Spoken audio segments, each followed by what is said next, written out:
CDPAP program is a lifeline to individuals with disabilities and their families. It allows family members to get paid for caring for loved ones. But a new company will soon facilitate the program, and as Fox 5's Richard G. Cohen shows us, a deadline to switch is looming, and in some cases, the transition has not been easy. For 21-year-old Owen, it's that time of the morning. This college freshman is about to leave for class at SUNY Purchase. His mom and dad going through the morning routine, moving Owen from his home chair to his transport chair. 1, 2, 3. And getting him downstairs to make the trip north. It's a really brutal disorder in terms of the progression of it. Cognitively, socially, he's the same kid. He gets exhausted from it. Owen suffers from a neuromuscular genetic disability called hereditary spastic paraplegia. He began using a walker at age 2, moved to a wheelchair at 8, and by his teen years needed a computer to speak. Thank you for covering this story.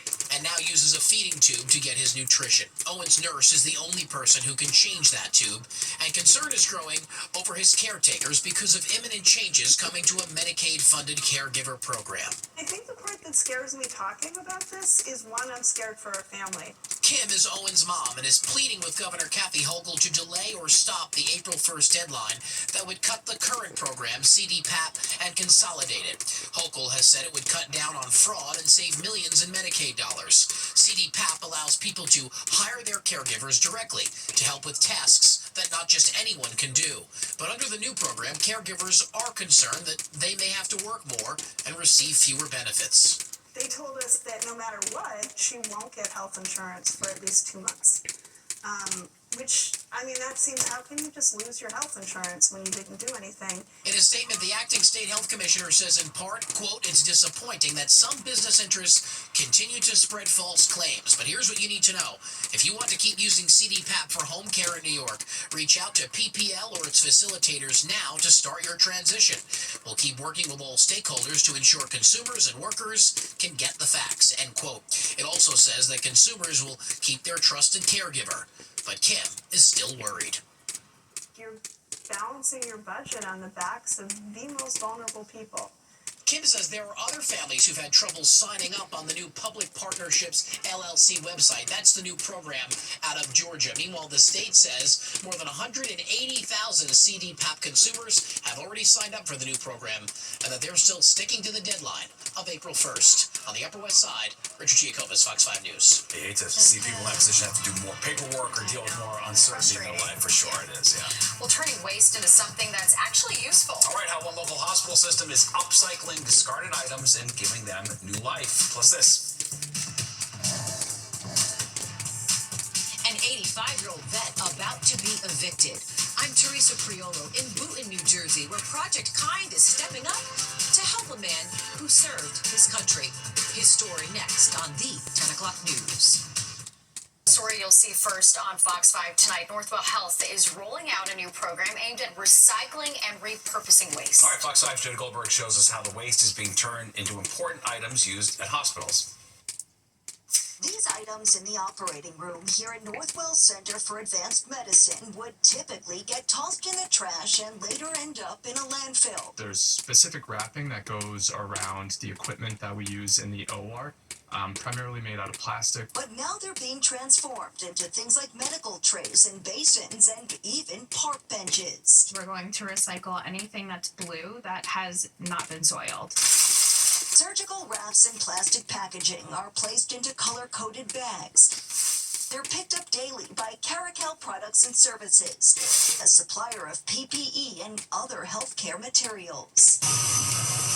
Bring it into our plant where we actually melt it down and turn it into a pellet. And that pellet can be used for anything in the industry, from products that can come back into the hospital themselves to automotive use. This ambulatory surgery center performs about 6,300 surgeries annually. The goal, to reduce waste by up to 50% from ORs and to expand the program throughout the entire hospital system by the end of the year. I think this was really the next frontier for us in terms of what can we continue to be doing around reducing waste and recycling in our operating rooms. According to the American Medical Association Journal of Ethics, about 14 million pounds of medical waste, or an estimated 34 pounds per patient daily, ends up in landfills. Normally, we could have probably 4 or 5 bags of garbage from one big case, and now we're able to say that we have, 2 larger bags of recyclable items and maybe 1 to 2 bags of actual garbage. A revolutionary way to recycle that's operating right here on Long Island. In New Hyde Park, Jody Goldberg, Fox 5 News. That's great to Yeah, see. fascinating. For sure. Well, a vet in dire straits and facing eviction. He's never received any VA benefits. The problem, he has no proof of his discharge. Now a group is stepping in to help him out. And spring's in the air. It's almost prime outdoor dining season. Why it's going to look a little bit different, though, this year. It's on Friday. Well, an 85-year-old vet answered the call when his country needed him. How he says now that his country won't answer his call and he's facing eviction. Fox 6's Teresa Priolo is in Boonton, New Jersey with the story. At the age of 85, Air Force veteran John Walter Ferguson has everything he needs in life, at least in theory.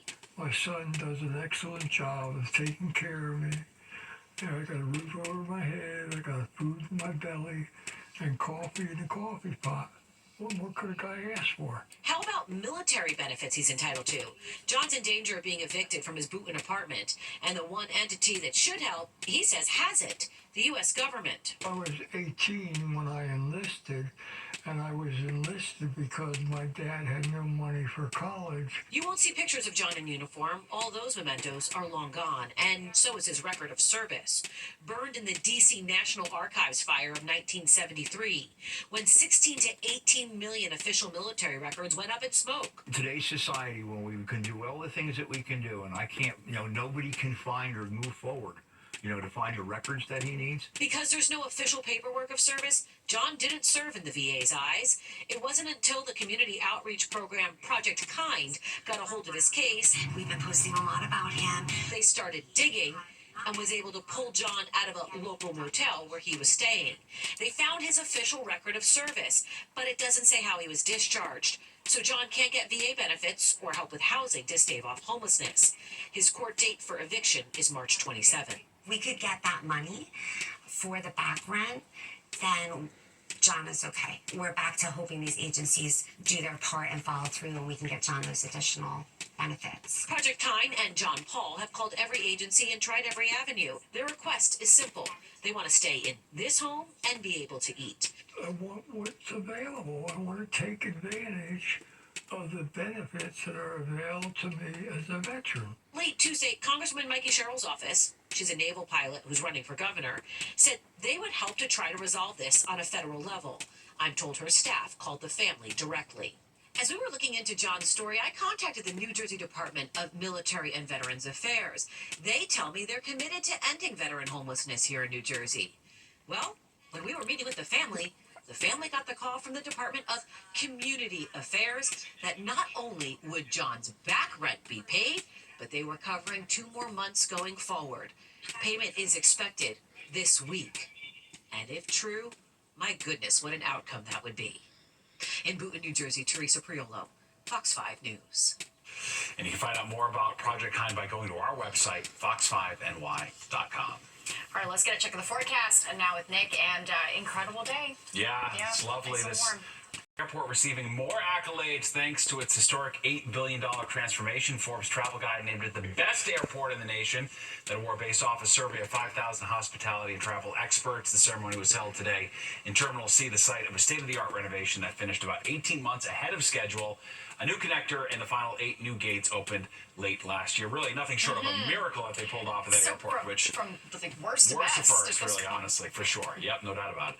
And there was more of the 10 o'clock news straight ahead. First, here's a look at what you can expect for your morning commute. The hot, crispy filet o fish with soft steamed buns, tender, flaky fish, milky cheese, and tangy tartar sauce. You either love it or you haven't tried it yet. Enjoy deals like a filet of fish or 10-piece McNuggets, getting any 2 for just $7, and pair them with an icy cold Sprite. Ba-da-ba-ba-ba.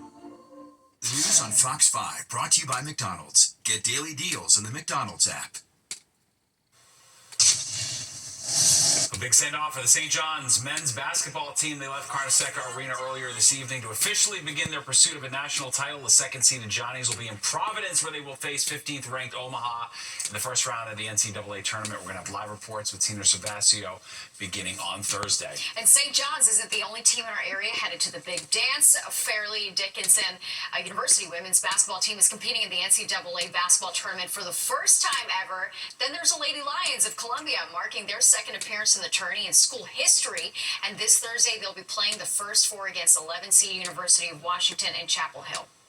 Games are about the details, honestly, and like who can really execute the details and who can execute their game plans. And also the biggest thing is just like us staying together and staying connected as a family and trusting each other on the court.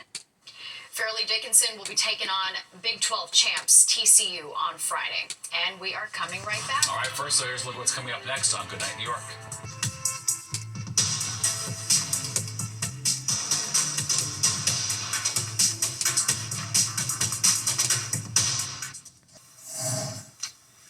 Outdoor dining returns April 1st for city restaurants taking part in Dining Out NYC. That's the city's outdoor dining program. Approved restaurants can begin installing those setups next week on March 25th. As established by the city council, establishments can operate sidewalk setups year-round, while what's known as roadway dining operates seasonally from April 1st to November 29th. In total, 2,600 restaurants have approval to operate on either roadways or sidewalks. And don't go anywhere. Good Night New York with Crystal Young and Ryan Christopher is next at 11, and you do not want to miss it. All right, that does it for us tonight. If you missed any part of the 10 o'clock news, you can always catch an encore on our free streaming app, Fox Local. Or you can stream our newscasts anytime. Have a great night. We'll see you tomorrow.